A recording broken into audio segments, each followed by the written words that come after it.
মুসলমান ভাইরা আমার, তিরমিজি শরীফের মধ্যে হাদিস আসছে, আল্লাহর রাসূল সাল্লাল্লাহু আলাইহি ওয়াসাল্লাম বলেন, ইদা দাখালার রাজুলু বাইতান, কোনো ব্যক্তি যখন ঘরের মধ্যে প্রবেশ করে, ফাযাকারাল্লাহা ইনদা দুখুলিহি, ঘরে প্রবেশ করার সময় সে যখন আল্লাহ রাব্বুল আলামিনের নাম উচ্চারণ করে, ওয়া ইনদা তুআমিহি, এবং সে যখন খাবার খায় তখন আল্লাহ রাব্বুল আলামিনের নাম উচ্চারণ করে। আল্লাহর রাসূল বলেন, এই দুইটা আমল যেই বান্দা করবে, এক শয়তান আরেক শয়তানকে বলতে থাকে, এই শুনো, এই ঘরের মধ্যে তোমাদের থাকার ব্যবস্থা নাই, খাবার দাবারের কোনো ব্যবস্থা নাই।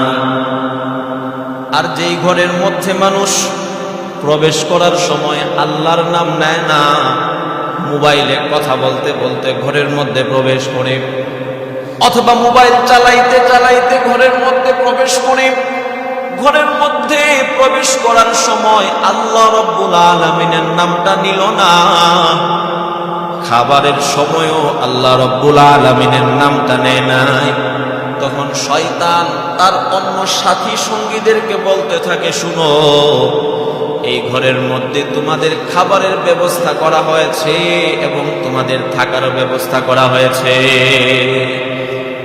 মুসলমান ভাইরা আমার, যদি আমরা ঘরে প্রবেশ করার সময় আল্লাহর নাম না নেই, আমাদের সাথে শয়তান প্রবেশ করবে। আর যে ঘরের মধ্যে শয়তান থাকে, ওই ফ্যামিলিতে কোশ্চিনকালেও শান্তি আসতে পারে না। আবু দাউদ শরীফের মধ্যে হাদিস আসছে, আল্লাহর রাসূল বলেন, আমার উম্মত যখন ঘরের মধ্যে প্রবেশ করবে তখন যেন এই দোয়া পড়ে, আল্লাহুম্মা ইন্নী আসআলুকা খায়রাল মাউলিদি ওয়া খায়রাল মাখরাজ, বিসমিল্লাহি ওয়ালাদনা ওয়া বিসমিল্লাহি খরাজনা ওয়া আলাল্লাহি রাব্বিনা তাওয়াক্কালনা। আল্লাহর কাছে বলতে থাকা, আল্লাহ, আমার ঘরে প্রবেশ করা এবং আমার ঘর থেকে বের হওয়া তুমি কল্যাণময় করো।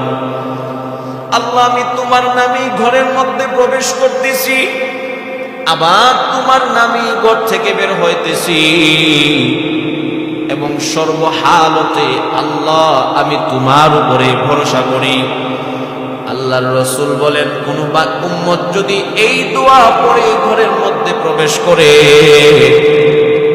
আল্লাহ রাব্বুল আলামিন তাকে সমস্ত বালা মুসিবত থেকে হেফাজত করবে।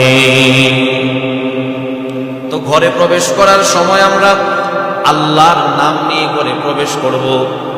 2 নাম্বার আমল, যখন আমরা ঘরে প্রবেশ করব তখন ঘরওয়ালাদেরকে সালাম দেওয়া।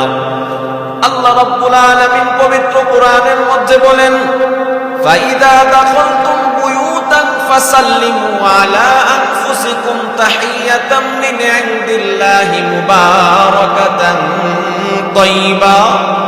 আল্লাহ রাব্বুল আলামিন ডাক দিয়ে বলেন, উম্মত, এই গোলাম শুনো, যখন তুমি ঘরের মধ্যে প্রবেশ করবা তখন তুমি তোমার ঘরওয়ালাদেরকে সালাম দিবা, তাহিয়াতাম মিন ইনদিল্লাহি মুবারাকাতান তাইয়্যিবা। এই যে ঘরে প্রবেশ করার সময় ঘরওয়ালাদেরকে সালাম দেওয়া, এটা আল্লাহ রাব্বুল আলামিনের নিকট অত্যন্ত বরকতময়।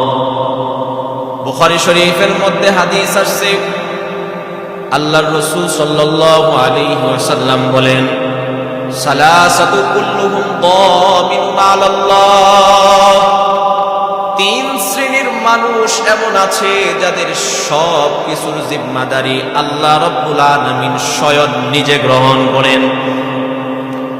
কি জিম্মাদারি গ্রহণ করেন? আল্লাহর রাসূল বলেন, ইন আশা ওয়া রাযাকা ওয়া কুফিয়া ওয়া ইন মাতা আদখালাহুল্লাহুল জান্নাহ। এই 3 শ্রেণীর মানুষ যতদিন দুনিয়াতে বেঁচে থাকবে আল্লাহ রাব্বুল আলামিন তাদের রিজিকের ব্যবস্থা করে দিবেন। ওয়া কুফিয়া, এবং সমস্ত বিপদ আপদ থেকে বাঁচার জন্য স্বয়ং আল্লাহ রাব্বুল আলামিন নিজে জিম্মাদার হয়ে যায়। ওয়া ইম্মাতা, এই তিন শ্রেণীর মানুষ যখন দুনিয়া থেকে বিদায় নিবে, আল্লাহর রাসূল বলেন আদখালাহুল্লাহুল জান্নাহ, আল্লাহ রাব্বুল আলামিন তাদেরকে সোজা মালিকের জান্নাতের মধ্যে প্রবেশ করায়া দিবে। এক নম্বরে আল্লাহর রাসূল বলেন মান খরজা ইলাল মসজিদ ফাহুয়া যামিনুন আলাল্লাহ, কোন ব্যক্তি যদি নামাজ পড়ার উদ্দেশ্যে মসজিদে আসে, ওই ব্যক্তিটা আল্লাহ রাব্বুল আলামিনের জিম্মায় চলে যায়। ওমান খরজা ফি সাবিলিল্লাহ ফাহুয়া যামিনুন আলাল্লাহ, আর কোন ব্যক্তি যদি আল্লাহর দ্বীনকে জিন্দা করার লক্ষ্যে আল্লাহর রাস্তায় জিহাদের ময়দানে ছাপায়া পড়ে, ফাহুয়া যামিনুন আলাল্লাহ, আল্লাহর রাসূল বলেন ওই বান্দাটাও আল্লাহ রাব্বুল আলামিনের জিম্মায় চলে যায়। ওয়ামান দাখালা বাইতান ফাসাল্লামা আলাইহি, কোন ব্যক্তি যদি তার ঘরের মধ্যে প্রবেশ করার সময় সালাম দিয়ে ঘরে প্রবেশ করে, ফাহুয়া যামিনুন আলাল্লাহ, ওই বান্দাটাও আল্লাহ রাব্বুল আলামিনের জিম্মায় চলে যায়। বুখারী শরীফের মধ্যে হাদিস আসছে, হযরত আব্দুল্লাহ ইবনে সালাম রাদিয়াল্লাহু তাআলা আনহু থেকে হাদিস বর্ণিত, তিনি বলেন আল্লাহর রাসূল সাল্লাল্লাহু আলাইহি ওয়াসাল্লাম তিনি যখন মক্কা থেকে হিজরত করে মদিনায় আসছেন, মদিনাতে আসার পরে আল্লাহর রাসূল সর্বপ্রথম যে ভাষণ দিয়েছিলেন, জনতার উদ্দেশ্যে যে বক্তব্য আল্লাহর রাসূল সর্বপ্রথম দিয়েছিলেন, ওই ভাষণের মধ্যে আল্লাহর রাসূল তিনটা আমলের কথা বলেছিলেন। কয়টা আমলের কথা? এক নাম্বার আমল, আল্লাহর রাসূল বললেন আফশুস সালাম, আয় আমার উম্মতরা শুনো, তোমরা বেশি বেশি করে সালামের প্রচার ঘটাও। ওয়া আত'ইমুত তা'আম, দুই নাম্বার আমলের কথা বলতে গিয়ে আল্লাহর রাসূল বলেন তোমরা মানুষদেরকে খাবার খাওয়াও। অন্যকে খাবার খাওয়ানো, এই আমলটা কেমন যেন আমাদের কাছ থেকে চলে গিয়েছে, অথচ আল্লাহর রাসূল হাদিসের মধ্যে বলেন কোন ব্যক্তি পেট ভরে খাইল আর তার প্রতিবেশী ক্ষুধার্ত, সে পরিপূর্ণ মুমিনী হতে পারে না। তিরমিজি শরীফের মধ্যে হাদিস আসছে, আল্লাহর রাসূল বলেন আয় আমার উম্মতরা শুনো, যখন তোমরা তরকারি রান্না করবা তখন তরকারির মধ্যে একটু ঝোল বাড়া দিবা।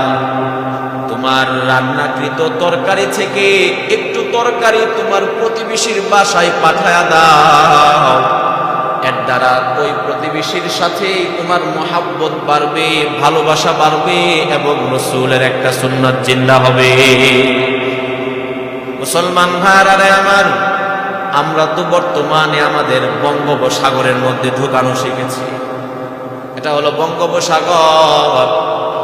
মনে রাখবেন, এই পেটের চাহিদা কোনোদিন মিটবে না। আপনার এক পা যদি কবরের মধ্যে চলে যায় তারপরেও চাহিদা মিটবে না। দেখা যায় যাদের বয়স যত বাড়তে থাকে তার অন্তরে দুনিয়ার প্রতি লোভ তত বাড়তে থাকে, পাগলা ঘোড়ার মতো দুনিয়ার পিছনে দৌড়াইতে থাকি। যাদের বয়স 60 থেকে 70 বৎসর হয়ে গিয়েছে তাদেরকে তো হলুদ কার্ড দেখানো হয়ে গিয়েছে, যাদের বয়স 80 তাদেরকে লাল কার্ড দেখানোর জন্য পকেটের মধ্যে হাত দেওয়া হয়েছে।